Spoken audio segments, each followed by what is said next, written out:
Due to several requests on today's video, I'm going to do a tutorial on exactly how to fill out a real estate purchase and sale agreement, and specifically what you need to include to make sure the contract favors you, the investor. Now this is a video you don't want to miss because I'm also going to show you how to fill it out digitally in minutes so that you and the seller can sign it electronically, making it completely paperless, not to mention easy and convenient. I'm also going to share with you how to get my contracts for free. All of that and more coming up.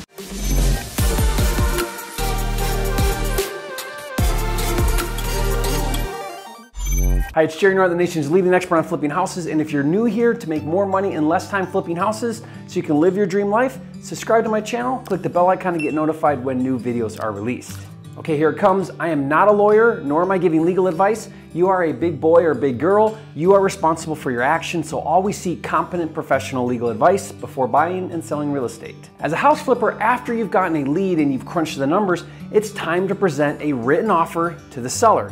Now this is called a lot of different things, but the most common is a purchase and sale agreement. Now it's a legally binding contract that commits the seller to sell you the property and prevents the seller from selling the property to anyone else. So it's kind of a big deal, and whether you're gonna fix and flip the deal or wholesale it, the purchase and sale agreement is the same, and in the beginning, when you're new, it can seem overwhelming or intimidating. At least it did for me. However, once you understand the mechanics of the contract, it's actually pretty easy, which you'll see in a minute. Now, before we dive in, there are a few things you need to know right off the bat that are important to understand. First, real estate is governed and regulated state by state. That means the contract law varies from state to state, and that means the contracts themselves are going to vary from state to state. Now, licensed real estate agents are required to use their state-approved contracts, and so if you are ever making an on-market offer where there are real estate agents involved, you don't need to worry about providing the purchase and sale contract.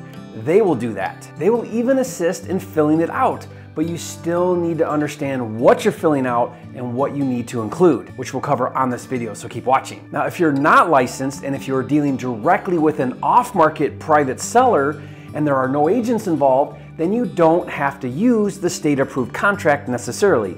You can if you'd like. In fact, just Google state-approved real estate purchase and sale agreement in your state, and you can probably find a free PDF version. But you can also come up with your own contract between you and the seller, which I'll show you how to get my purchase and sale contract for free, so stick around. The reality is you could write a contract on a napkin between you and the seller, and that be considered a binding agreement. So let me make sure I'm clear here. If the deal is on market, the agent will provide a state-approved contract. If it's off market, it doesn't have to be state-approved contract, and you'll need to provide your own since a seller isn't going to have one. Now, as a real estate investor, you always want the contract to lean in your favor. That means when you're the buyer, you want a buyer-friendly contract with clauses that favor you, and if the roles reverse and you're the seller, you want a seller-friendly contract. In this case, since we're talking about getting contracts from motivated sellers that you can flip for profit, you want a buyer-friendly contract. So let's jump in and take a closer look at the paperwork, as well as what buyer-friendly clauses you should include and some other cool tips. Now for the demo, I'm going to use my purchase and sale agreement that is just one of the dozens of tools included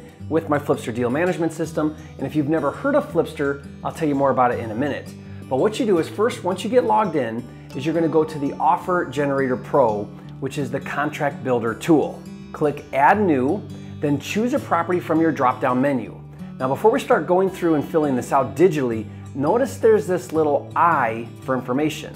Now if you hover over it, it will give you a prompt as to what goes in that field. Okay, so the first thing that you usually see is information about the parties involved, meaning the buyer and seller. Now a little trick here, where it says seller, I normally just put owner of record. That makes it really easy to fill out. Same thing for the seller's address. I'll put address of record. Now buyers, where you'll put your name or entity, and you could add after your name and or assigns, which means you'll buy it or anyone else that you assign the contract to. This is a wholesaler thing, but it's unnecessary since the contract is already assignable. You don't need to add and or assigns, so why raise any red flags with the seller? Next, typically on a contract is the property address. Sometimes it will ask for the legal description. I normally don't worry about that, but you could Google it or you could get a title or real estate agent to provide that. Now some contracts have a clause for personal property. This would include anything you want included in the sale that is not fixed to the house. For example, appliances. Now my rule of thumb is if there is anything there of value, I ask for it. I once asked for a car that was in the garage. It looked like it had been sitting there for a long time, so I added that to my contract under personal property, and the seller agreed to it. Okay, next is price. This is where you put down your offer price and usually the amount of earnest money. Now on my contract, I actually have two options for earnest money because sometimes I'll offer a really low earnest money to put down up front and then a bigger earnest money later after the inspection. The reason why I do that is because immediately after getting an executed contract, I'll find a cash buyer and I'll get a big earnest money from him or her, which I'll use to pay my additional earnest money. Next is how you're paying for it. Usually it's just cash, even if you're using private money or hard money, but if you're getting financing, include the minimum requirements.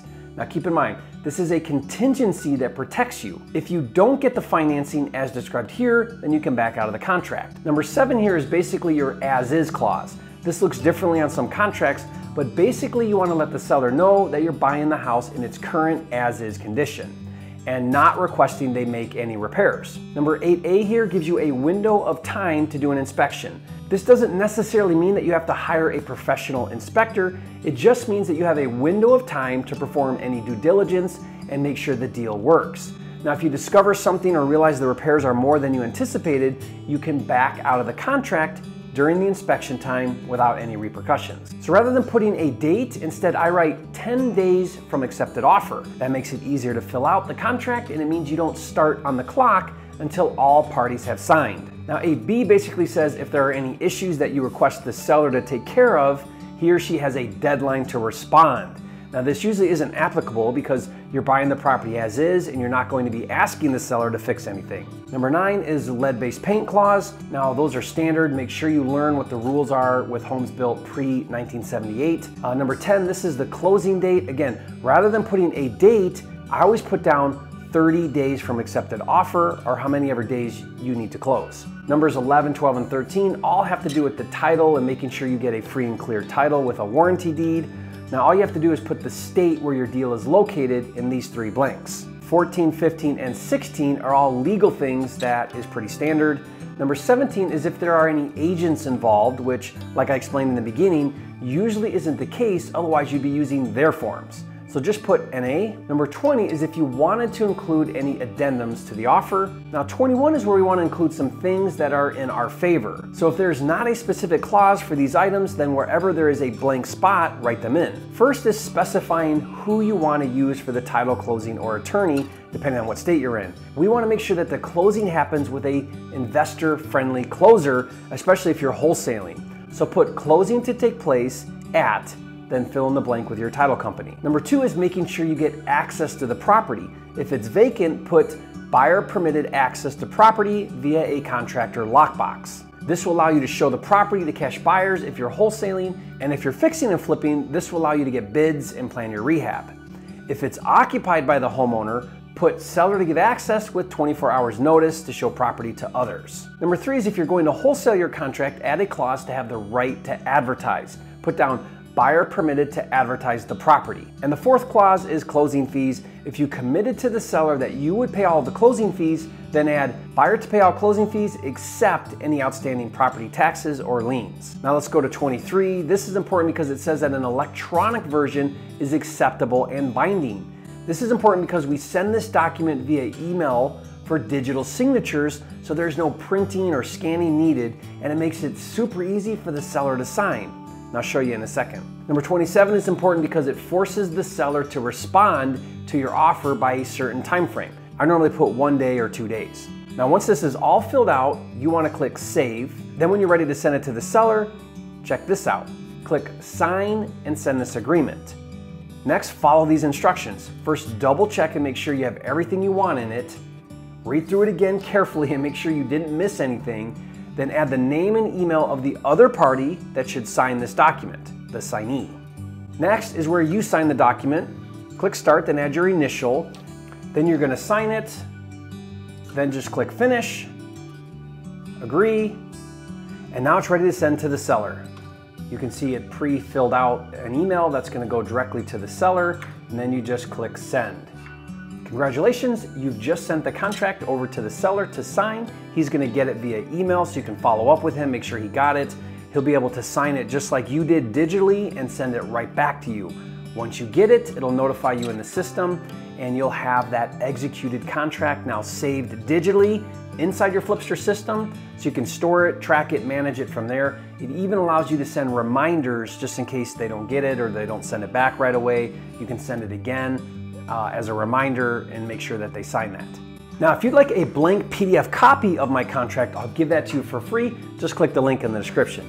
But if you want the Offer Generator Pro software where you can create your purchase and sale contracts digitally, save them, and even send them for electronic signatures, then you really should get my all-inclusive house flipping deal management system called Flipster. Now, if you've never heard of Flipster, not only does it create your purchase and sale contract, but also your assignment contract for wholesaling, along with dozens of other tools to help you organize, streamline, and automate all of the steps of flipping houses, including finding and funding deals. So if you're looking to do your first deal or you're doing deals every month, Flipster can take you to the next level. If you're into flipping houses, you owe it to yourself to check it out. To learn more and see it in action, just go to getflipster.com or click the link in the description.